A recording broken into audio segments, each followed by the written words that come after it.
6 months ago, I lent my closest cousin $12,000. He told me his wife needed emergency surgery. He swore he would return every cent within 90 days. I emptied half of my savings account that afternoon without asking a single question. 6 months have passed. My cousin now drives a new car. His social media is full of restaurant photos and weekend trips. I have not seen a single dollar back. And the worst part is not the money. The worst part is that when I finally asked him about it last Tuesday, he laughed and said, "Bro, you are family. You will figure it out." That night, I sat alone in my kitchen, and I finally understood what old Hari had been trying to tell me for years. If you watched our last story, you already know old Hari. He was the quiet grandfather who sat every evening on the wooden bench outside the village tea shop. His first rule was simple. When someone asks for money, never give from what you cannot afford to lose. That rule saved thousands of people from disaster. But old Hari always said his second rule was more important, and for a long time, he refused to teach it. He said the second rule was too dangerous for people who were still angry at life, because the second rule is not about protecting your wallet. It is about protecting your soul. Old Hari's second rule is this: there are 3 types of people you should never help with money. Not because they are evil, not because they do not need it, but because helping them with money will destroy both of you at the same time. And once you learn to recognize these 3 people, you will never lose another dollar the wrong way again. The first type is the guilt manipulator. This is the person who never asks you directly. They tell you a long, painful story about their suffering. They cry. They remind you of something you owe them from years ago. They mention how disappointed a mutual family member would be if you refused. By the time they finish, you feel like a monster for even hesitating. Old Hari used to say the guilt manipulator does not want your money. They want your surrender. Because every dollar they extract through guilt is proof that they still control you. If you give them money, they will come back. Not for the money, for the feeling of winning. And each time, the guilt story will grow bigger. I once gave a guilt manipulator $700 for what she called a medical emergency. 2 weeks later, I saw her at a wedding wearing new jewelry. That day, I learned that guilt is the most expensive currency in the world. The second type is the repeat borrower. This person always pays you back. Always. That is why they are dangerous. They borrow $500 in March, return it in April. Borrow $800 in June, return it in July. You start to trust them. You think they are responsible. And then one day, they borrow $20,000 and vanish. Old Hari called this the ladder trap. Each small repayment is not honesty. It is investment. They are building trust so they can steal from you at scale.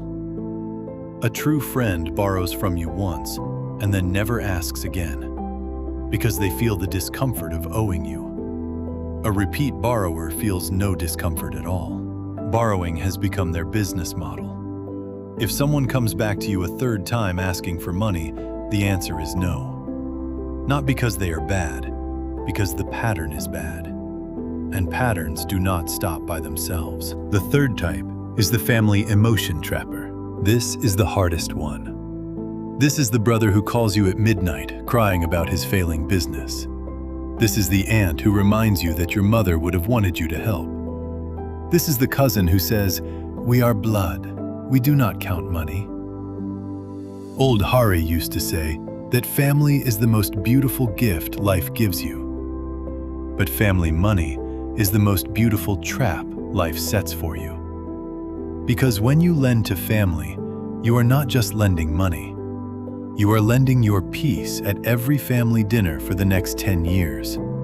You are lending your comfort at every wedding, every funeral, every holiday. You are lending your right to speak freely. And if they never pay you back, you will lose 2 things forever: the money and the family. If they do pay you back, they will resent you for making them feel small. Either way, everyone loses. Old Hari's rule with family was very clear. If a family member needs money, do one of three things. Give it as a gift with no expectation. Refuse gently and offer help in another way. Or connect them to a bank.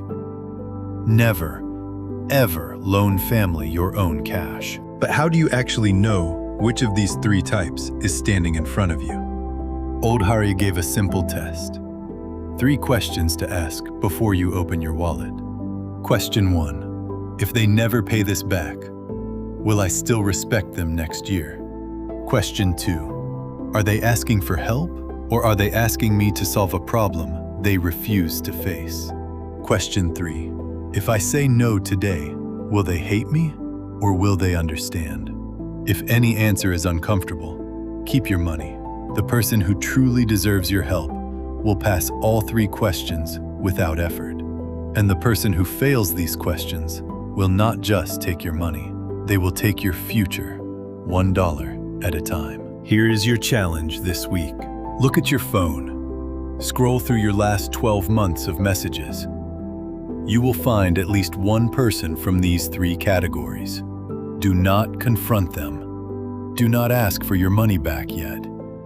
Just quietly remove them from your money conversations forever. Old Hari said the moment you stop lending to the wrong people is the moment your own life finally begins to grow. Your money is not just paper. It is the crystallized version of every hour you worked, every dream you delayed, every sacrifice you made. Guard it like Old Hari guarded his wooden box. Not with anger, with clarity. If Old Hari's second rule opened your eyes today, drop a wooden door emoji in the comments below. Tell me which of the 3 types you have already met in your life. I read every comment personally, and next Wednesday, I will share a story that broke my heart when I first heard it. It is about a man who sent his own brother $85,000 over 12 years. One morning, he woke up with $0 in his bank account, and his brother would not answer the phone. That story is coming next Wednesday. Subscribe now, because once that door closes, you will not be able to open it again. This is the Morning Door. Guard your garden.